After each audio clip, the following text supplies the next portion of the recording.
So here we are, Puro RimShot coming at you at South Padre Island. We're at Longboards, and I'm here with none other than Adolfo Garcia. What's up, guys? And right now, Adolfo's going to take us through his kit. You guys will see some shots of his kit and go through his gear and so forth. Now, you got to keep this in mind, though. This is an island. This is his island kit, okay? So you're going to see some patina on the drums and on the cymbals and so forth. So if you can, Adolfo, show us. Tell us a little bit about it. Of course. So before I even begin, I got to remind all the viewers out there, this is South Padre Island. If you're not familiar where it's at, this is South Texas. And when I mean South Texas, the humidity is super bad. And as you can tell, the water is right behind my drum set every Friday and Saturday. So it takes its toll. Obviously, I play on a DW Collector's kit. I like this configuration. I've always liked it to have this 10, 12, 14, and 16 very basic with a 22-inch kick. This is the first time that we play at this location, so it's a little bit different because I'm used to having 3 snares on my kit. Just because we cover everything from R&B and hip-hop band, so we cover everything from your power ballads to your modern hip-hop to the old school hip-hop. So right now I just chose to have a 12-inch snare with me, which is I use a Pearl, a 12x7, and it's a little bit different because I actually use a hybrid head, which is pretty much a marching snare head. A lot of people like, what the hell is a hybrid? So this is I mean, it is loud. It is loud, and I like to tighten the crap out of it. So this is an Evans hybrid, and out here it just lasts. It keeps its pitch just because, I mean, the humidity is super bad, guys. And this is my first season, and actually first time playing on vinyl cymbals, because I was telling you earlier, I always want to not that I get bored out of the tone or the sound, but just to change it up a little bit. Last season out here, I was using Pasty Signature and Pasty Roots. The year before, I was using Soul Tone. The year before, I was using just regular A Custom from Zildjian. So this is the first time I use vinyl. It's actually holding up really good out here in this crazy weather. So, of course, I have a little bit of everything. Actually, this is a vinyl Classic Custom 2. It's a brilliant finish, but it's not so brilliant right now just because of the salt water humidity that you see out here. And I've been really satisfied. I'm a power hitter. I'm a heavy hitter. So these guys have impressed me that they cut through just enough. Last year, I had a problem with the Pasty Signatures, is that they were cutting through so much that, you know, it was bleeding on all our mics and stuff like that. So this one is just perfect too. It cuts through, but it doesn't bleed too much on all our mics and stuff. So I've been really satisfied with that. Out here, I'm a big fan of clear heads, but out here it does not work in my favor. And I know probably a lot of drummers out there are like, what the hell are you talking about? Until you're a house band out here 2-3 nights a week, right over the salt water, the only thing that can keep me from going crazy is being coated heads. Like I said, I'm a bigger fan of clear heads, but I have to go coated out here. Like I said, back to my Evans, to my hybrid head, I will never play a drum set if I don't use Aquarium Super Kick 2 on my kick. I just won't. I actually use wooden beaters because I hit hard and I want a crazy mean punch. Actually, if you can see my belt, I actually make it only be on the bottom. A lot of people are like, why do you do that? It's just one of those things to where I think it sounds perfect the way that is. So, my octopad over here is really used just for like cowbells, claps, wind chimes. It's real subtle. Nothing crazy on here. Since I do have a really heavy foot, I did want to use a heavier pedal, so obviously I went with a 9000. My hi-hat's just 5000 because I'm not too picky on my hi-hat stands. And pretty much that's about it, man. You can't go wrong with a 9000. You cannot go wrong with a 9000, man. And that Super 2, it's interesting that you actually use that. That's actually what I use. Oh, really? The Super 2, and it's great, like you said. I mean, it's a fantastic. You know what? A lot of people, for if you're not too familiar with me, and I'm sure a lot of you are like, who the hell is this guy? But I come from, my background started with the Tejano band, and that was with Grupo Mazz. And that is actually my family's from Grupo Mazz. So my dad is Adolfo Garcia, which is the original drummer for Grupo Mazz. And then my uncle, may he rest in peace, Mr. Jimmy Gonzalez, that is my uncle, which is my mom's brother. So I grew up, of course, with my dad having this crazy punch on the kick. And I mean, throughout Mazz history, everybody who's familiar with the Mazz sound, that is an aquatic super kick too, always on all the recordings of the original Mazz. And so, you know, it's one of those things too where us Hispanics, we always do like I have that, I do that because my uncle, because my father had it, because, you know, that type of stuff. So it just stuck with me, and I've tried other heads out here, but all-time favorite, Aquarian Super Kick 2. And going back to my past, I started playing with Grupo Mazz at a very early age. I mean, I was like probably like 11, 12, something like that. I was playing percussion next to my father being the drummer, and did that till graduated high school, till about 18, 19. Then I became the percussion player for the Kumbia Kings, the original Kumbia Kings. Did that for quite some time. Then moved on to a band called K1. And throughout the whole time, every time we would go be, I guess you could say, off tour, I've always been really into audio. So I got into the buying of renting audio and lighting and stuff like that, and just, you know, experiencing, learning other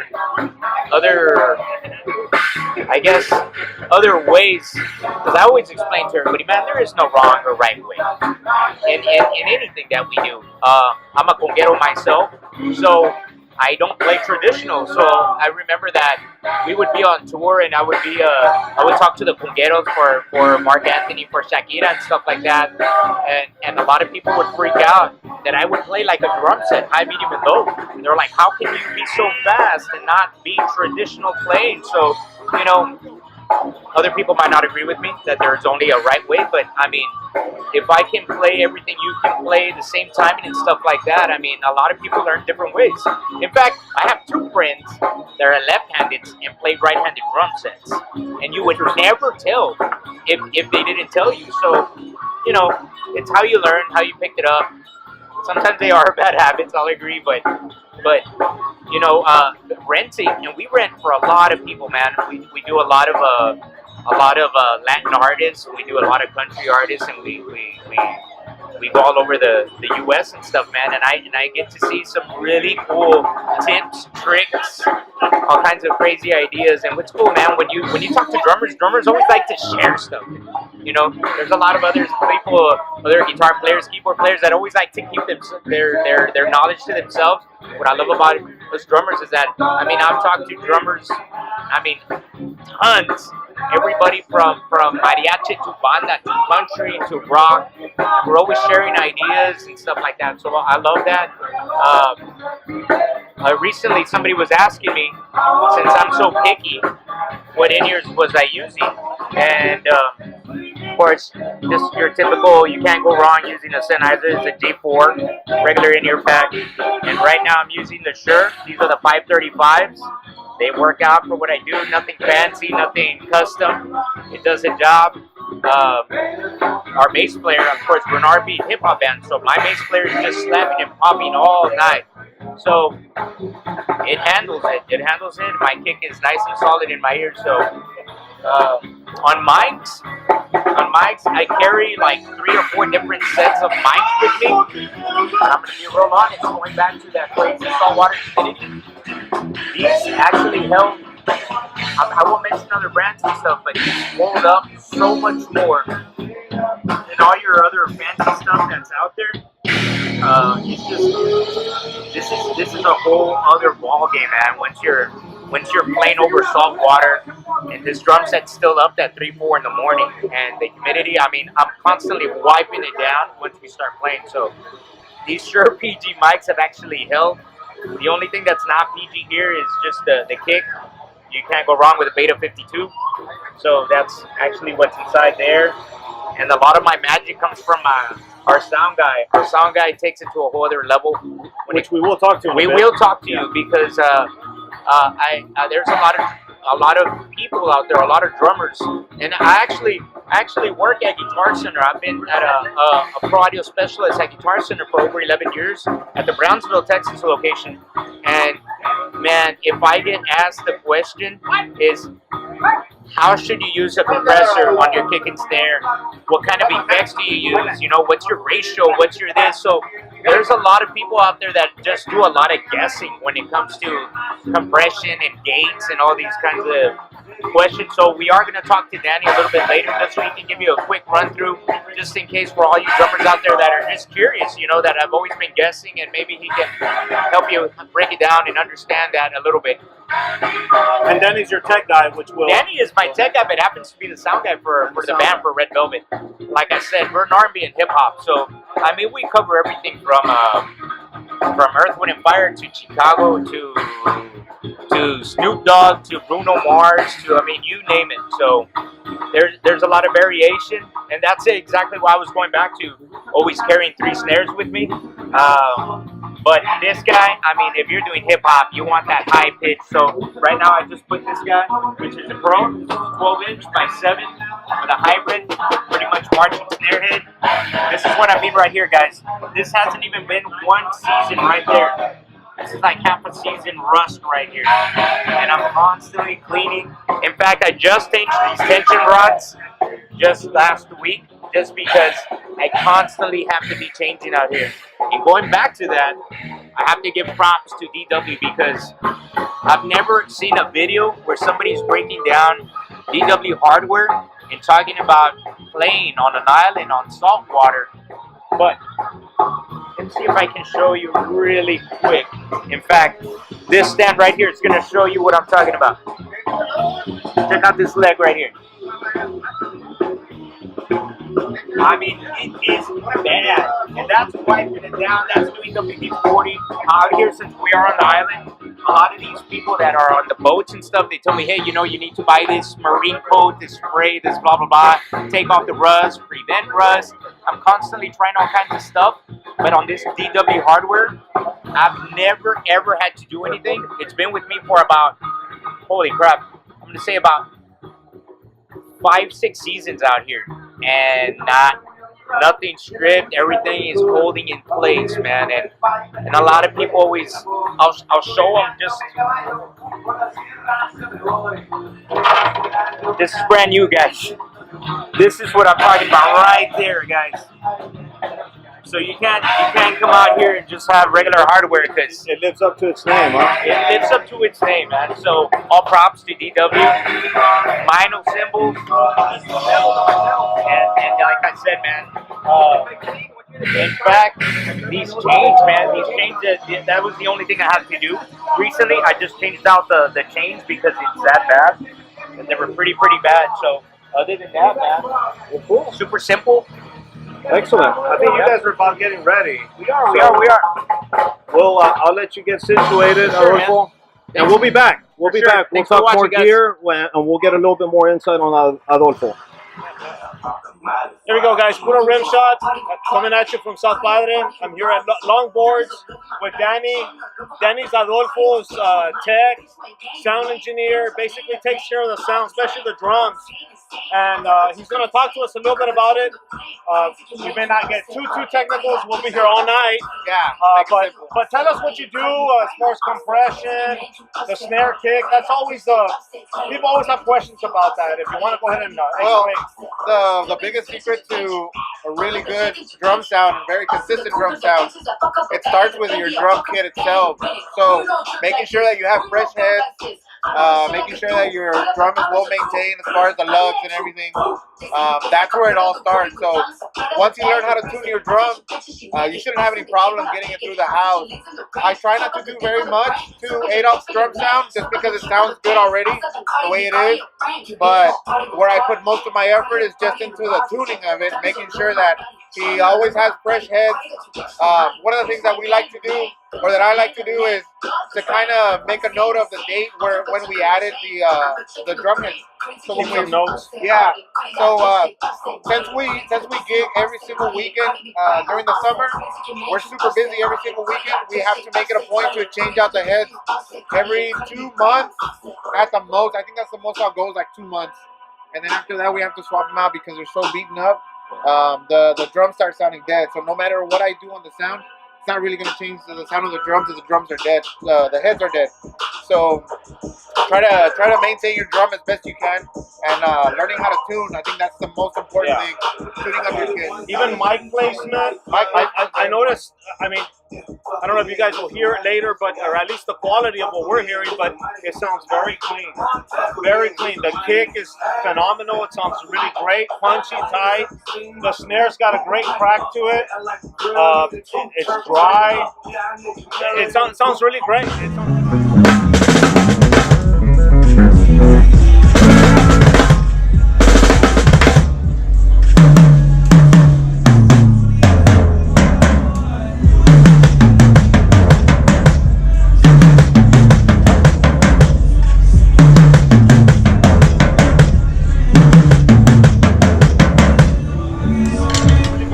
Danny was explaining about the tuning, again, taking any average kit or a high-end kit, you can basically get whatever sound you want. Yeah, so that's another thing too is every drum set is different. The more affordable brands are kind of mass-produced, so they're made out of poplar or some other kind of wood that's pretty affordable. One of the more higher-end kits, we start getting into maple wood, babinga, walnut. So just kind of experiment, with that. Try to find a sound that you like. There's also different types of heads. So everybody has their preference as far as heads. My personal preference is coated heads, especially on that maple kit, because maple drums are bright as it is. The coated heads give me that body. That's why it sounds the way it sounds, because of the coated heads. Clear heads are going to give you more attack. So if you're doing metal, rock, even some country, I think clear heads will be they're no brighter, right? Yeah. No The other thing too that affects it also is the sticks. So if you have a small bead on your stick, you'll get more attack that way. If you're using acorn tip, I mean, there's a lot of different things. So I've been working with Adolf now for about 5 years, so I've gotten to know his style and the way he plays. I know he's a heavy hitter, so we need 2-ply heads for him because you already saw he hits really, really hard. And he's got this awesome. Sorry to interrupt, but he's got this awesome fill. I just told him it's a signature fill. He's got like a triplet. He just runs right through the toms. Yeah, it sounds awesome. It's a double on the kick and then alternating with a stick with one hand. But that's why we use the. I believe right now he's using a super kick, an Aquarius super kick 2 on the kick drum. He alternates between Evans and Remos. Sometimes we'll use the Emperor coated, or sometimes we'll use the Evans G2, just depending on how he's feeling that day. Yeah, he was talking about a hybrid. He's got a hybrid snare head on there. I think that one's Evans. I hadn't seen that one. I don't know if you want to elaborate a little bit on that one. I've never the one that he currently has right now. That one is, I believe it's Kevlar, if I'm not mistaken. Okay. It's made for high tension, just because of the way he likes to use his snare drum. He likes to tighten it really, really, really, really tight, to the point where it's almost like a marching snare. So normal drum heads don't really deal that well with tension, especially on the hoops. But this one, supposedly, it's more of a marching snare kind of drum head. So it's really stiff and it can take that tension. So that's why we have that one for that one. He has other snare drums that we'll use depending on the venue. If we're inside, I have another snare drum that's tuned a little bit lower. just so that it doesn't bleed into the vocal mic that much. So to try to control that a little bit. Yeah. So, Well, that sounds great. I mean, that snare, like I said, I'd never seen that hybrid head. I would try it out. If you guys can get a hold of one, try it out. Why not? Experiment. we're running a digital mixer, and I'm running it via Wi-Fi. I'm running it from back here. On his kit, we try not to do that much, but the only thing I'm compressing really is the kick drum and the snare. Those are the only two things, yeah. And then on the kick drum, I have a 5-to-1 ratio, so it's a little bit limited. But I'm only hitting it maybe at -3 dB at the most. So I'm trying to kind of tame the peaks a little bit when he really digs into it. As far as the snare goes, it's the same 5-to-1 ratio. I'm sorry, but it's a lot slower attack because I want to hold it because that snare is very short. So with slower attack and a slower release, it actually helps to it helps with the sustain. So it sustains it out a little bit longer than what it sounds like acoustically. It's kind of a way to trick your ear into thinking that it's actually getting held out a little bit longer. Gotcha. With the toms, I'm only notching out a little bit here and there, but I'm accenting the fundamental notes. So with this particular mixer, I'm able to see where the fundamental note is of each tom. So where the pitch of each tom is, and I can raise that a little bit, and that really helps bring out each of the toms without having to boost the volume too much, right? And there's no compression going on with the toms. I like to leave it the way it is. Adolf has really good dynamics, so he's really good about controlling his volume. That's another key thing also is learning about dynamics, how to control your volume between your kick drum, your left hand, and your right hand. So learning that too helps a lot. It helps me a lot too. I'm also a drummer, by the way. I've been a drummer since I was 6 years old. I grew up drumming in church. I've been working as an audio engineer since 1999. No, 96. Oh my God. 23 years now and counting. So I've been on tour with a few bands, and my main role is as an audio engineer, but my background as a drummer really helps bands out. So, I'm also, just like him, very passionate about, getting a good drum sound and overall sound, basically, but it starts with the basics, like we said earlier, it starts with the very basics. So, nothing fancy, just good tuning. Do you have a website or something that people can? My Facebook page. Your work? Yeah, my Facebook page. Y'all can find me, Daniel Garcia. Not really sure on the link. Well, I mean, no, they can search you. I mean, sure, you'll be attached to Red Velvet. I'm on right? Red Velvet's page. Yeah, that's the name of Adolfo's band. Yes. By the way, they're great. If you're in South Texas, hire them. They're good. I mean, even if you're not, I'm sure you can work something out.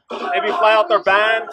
They're worth it. They're worth flying them out and having them play at a party or any gathering or what. They're really great. Red Velvet. You can check out their Facebook page. Anything else, Danny? I mean, that's pretty much it. Start out with the fundamentals, and then it doesn't have to get too crazy on the audio side. Just as long as your instrument is well taken care of, well tuned, you shouldn't have any problem no matter where you go. Whatever mic you stick on it, that's probably the secret to the whole drum sound. Well, hey, Danny, I appreciate it. You guys are gonna get ready for another set. Yeah, we're about to go on right now in a little bit. So there you have it, Danny. We got Red Velvet. We are South Padre 2019. Puro RimShot. We'll catch you on a bit. Peace. Y'all ready? Here we go. Come on. I said, hey, hey, hey, hey, hey, hey, hey. Oh, you guys are beautiful out there. Don't be shy. Dance in your seats. Come on out to the dance floor. But whatever you do, have a good time with us. Or in the London town, with the record selection and the new perfection, I'm dancing with myself. When there's no one else inside, look around, get along tonight. Well, it's a long matter of vibration. I'm dancing, singing if you know what it is. Dancing with myself.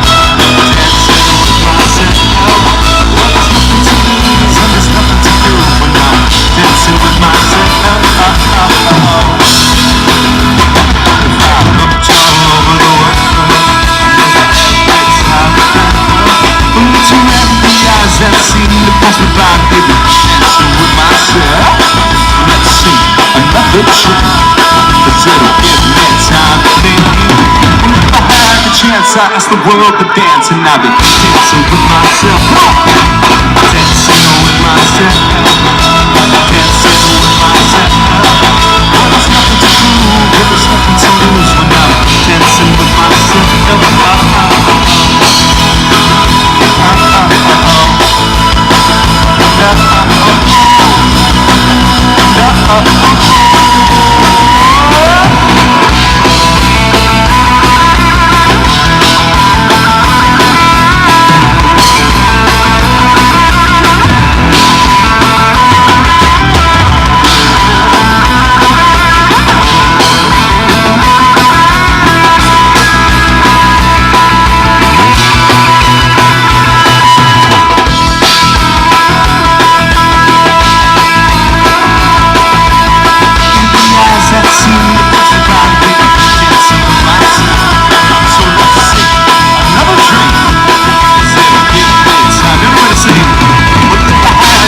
I'd ask the world to dance, and I'd be dancing with myself.